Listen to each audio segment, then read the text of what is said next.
Now let's continue question of solid states. और solid state में मैंने मेरे पिछले सेशन में पहले 5 न्यूमेरिकल प्रॉब्लम करवा दिए थे. अब एज आई टोल्ड यू कि मैं सारे न्यूमेरिकल प्रॉब्लम तो करा नहीं सकता, काफ़ी लंबा पैकेज है, इनफैक्ट ये तो आपको प्रैक्टिस करना होगा. इसके बाद मैं कुछ सिलेक्टेड प्रॉब्लम्स कराऊंगा और जो मेरे पास डाउट्स आएंगे वह कराऊंगा. और डाउट्स के अलावा कुछ मुझको ऐसे प्रॉब्लम लगेंगे जो भले ही आप लोगों ने नहीं पूछे पर फिर भी समझाने चाहिए, उनको डिस्कस करूंगा. चलिए, सबसे पहला जो डाउट सॉलिड स्टेट के प्रॉब्लम फॉर प्रैक्टिस पर से आया, that is the 10th problem. मैं 10th प्रॉब्लम को इसी समय सॉल्व कराता हूँ. इंटरेस्टिंग प्रॉब्लम है और क्यों वह डाउट आया है वह भी बताऊंगा, और किस चीज को हम भूल जाते हैं, किस चीज को हम अप्लाई नहीं करते हैं, इस बात को समझाऊंगा. जरा प्रॉब्लम को ध्यान से पढ़िए. When an electron in an excited molybdenum atom falls, excited molybdenum atom falls from L to K, X-ray is emitted, X-ray emit हो रही है. This X-ray is diffracted at an angle of 7.75 degree by plane. Diffracting angle is equal to 7.75 degree by plane with a separation of 2.64. The separation in the plane is 2.64 Armstrong. What is difference in the energy between K and L shell? What is difference in the energy between K and L shell in molybdenum, assuming first order diffraction? Assuming first order diffraction. Now this is the problem and these are all the relevant data. देखिए, the problem is over the concept of Bragg's law. यह जो particular problem है, solid state का यह problem पढ़ते से ही हमें समझ में आ जाता है. It involve the concept of Bragg's law. What do Bragg's law says? Path difference which is equal to 2d sin theta is equal to n lambda. This is Bragg's law. और इस Bragg's law के concept पर यह problem कैसे हम solve करेंगे जरा देखिए. सबसे पहले, since first order diffraction, first order diffraction यह बात दी हुई है, it implies that n is equal to 1. तो हम इस एक्सप्रेशन को रीराइट कर देंगे 2d sin theta is equal to 1 into lambda. N is the order of diffraction and lambda is the wavelength of X-ray which is incidented on the crystalline solid. And this wavelength or the X-ray which is incidented on the crystalline solid is being radiated by molybdenum atom during electron transition from some higher orbit to lower orbit. अब देखिए, हम D की जगह पर separation between the two plane, D is separation between the two planes, 2.64 angstrom, इसको unit के साथ ही लिखता हूं मैं. Sine theta, theta is the diffracting angle 7.75 degree is equal to lambda. Definitely doubt की वजह शायद यह स्टेप ही रही है. जिसने भी यह पूछा है उसे यही समझ में नहीं आया है कि यह इक्वेशन अब मैं कैसे सॉल्व करूंगा. और सॉल्व करने की वजह क्यों समझ में नहीं है कि भाई साइन ऑफ 7.75 डिग्री ये कहां से लाऊंगा.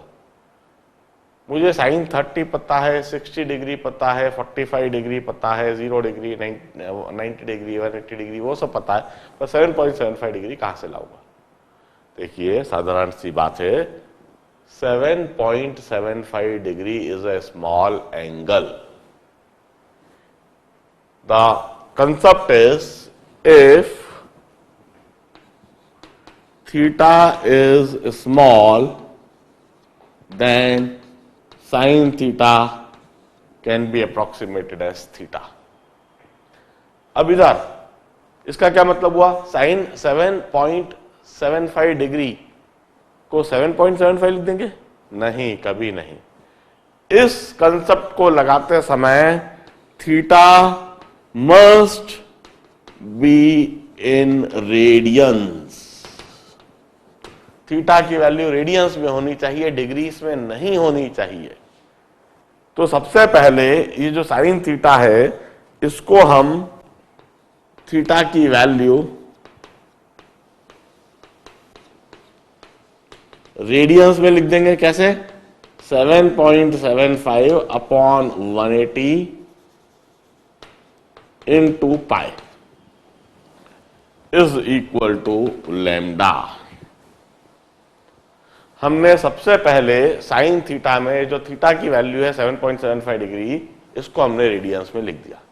फिर हमने कहा now this sine theta, theta is small, इसलिए हम साइन थीटा की वैल्यू थीटा अप्रोक्सीमेट कर सकते हैं और कह सकते हैं that this wavelength is nearly equal to 2.64 into 7.75 upon 180 into pi Armstrong.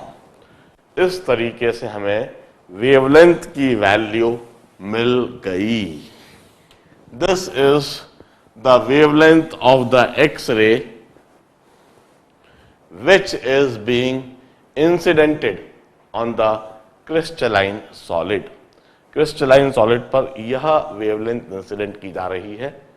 यह एक्सरे का वेवलेंथ है और यही वेवलेंथ रेडिएट हो रही है मॉलिब्डेनम से जब उसके अंदर इलेक्ट्रॉन L से K में आ रहा है.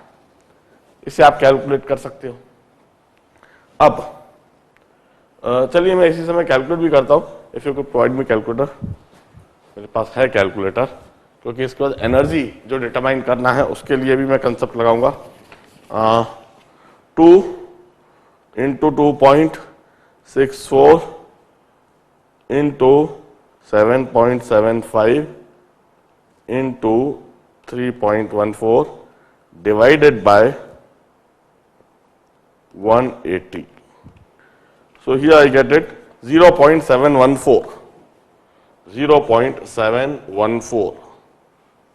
Wavelength is 0.714 Armstrong. Definitely this wavelength lie in the range of X-rays. X-rays की जो वेवलेंथ रेंज होती है उसी रेंज में आ रहा है. अब इससे मुझे एनर्जी डिटरमाइन करना है. एनर्जी के लिए वंस अगेन अब मैं फॉर्मूला लगाता हूं. Energy when wavelength is given in Armstrong, H.C. Verma 12 number का 420.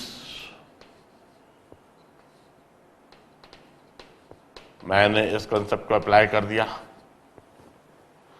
When wavelength is given in Armstrong, energy of electromagnetic radiation is given by 12,420 upon wavelength in Armstrong. This much electron volt. तो मैं इस concept को apply कर देता हूं. And I'll determine the energy in electron volt 12420 upon 0.714 electron volt. मैं इसे भी इसी समय सॉल्व कर देता हूं.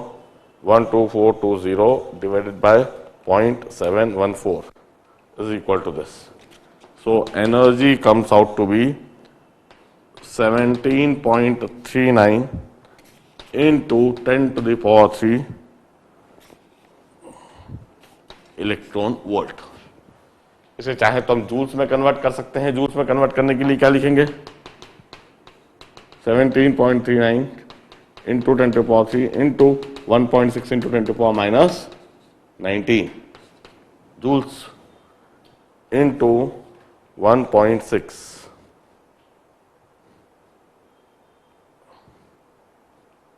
इज इक्वल टू दिस, तो यह आ जाता है 2.78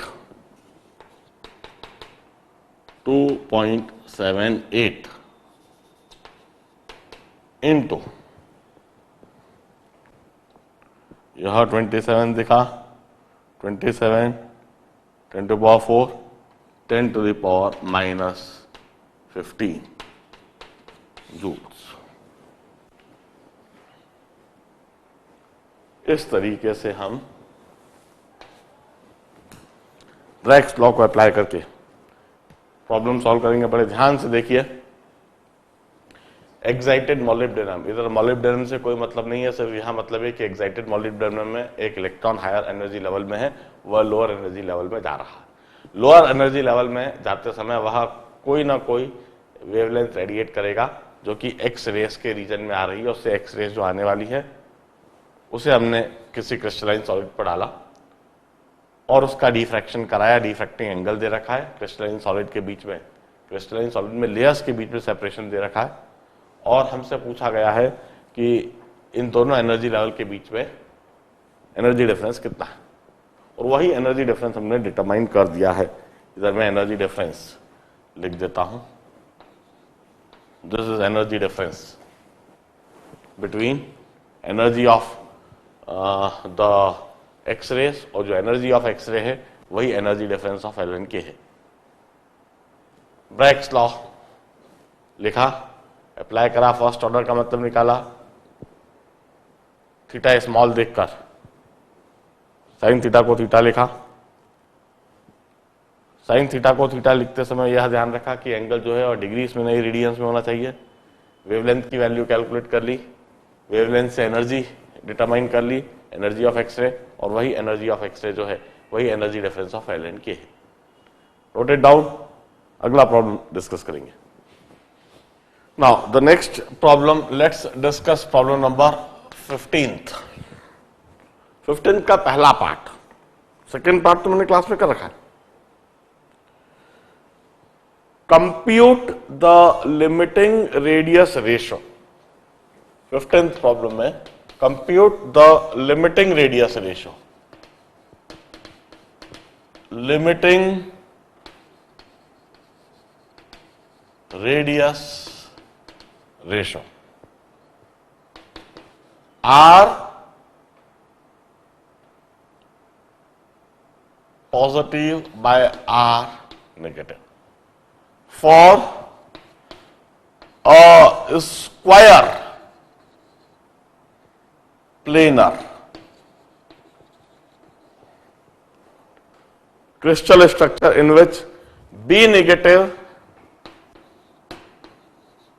at corner and A positive at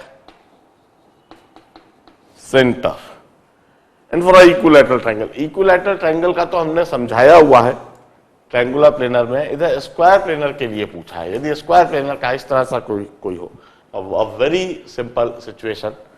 देखिए, as we had already discussed, square planar में एक स्क्वायर मैंने बना लिया,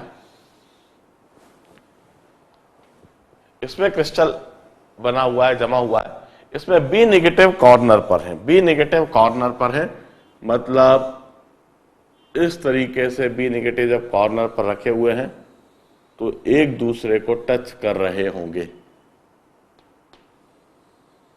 एक दूसरे को टच करते हुए इस तरह से बी नेगेटिव रखे हैं। यह बी नेगेटिव हुआ, यह B negative, B negative, B negative, B negative, और A positive at the centre, A positive at the centre. अब देखिए जरा, यदि इस स्क्वायर प्लेनर की एज लेंथ ए है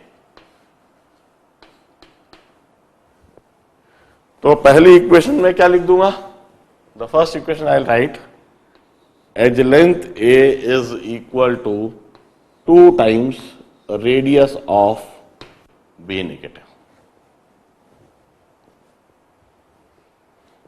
और दूसरी इक्वेशन क्या बनाऊंगा मैं? Diagonal. The length of diagonal A root 3, A root 2 is 2 times radius of B negative plus 2 times radius of A positive. Now I divide this equation by this equation. A root 2 upon A is 2 times radius of B negative plus 2 times radius of A positive upon 2 times radius of B negative. So your root 2 is equal to 1 plus radius of A positive upon radius of B negative.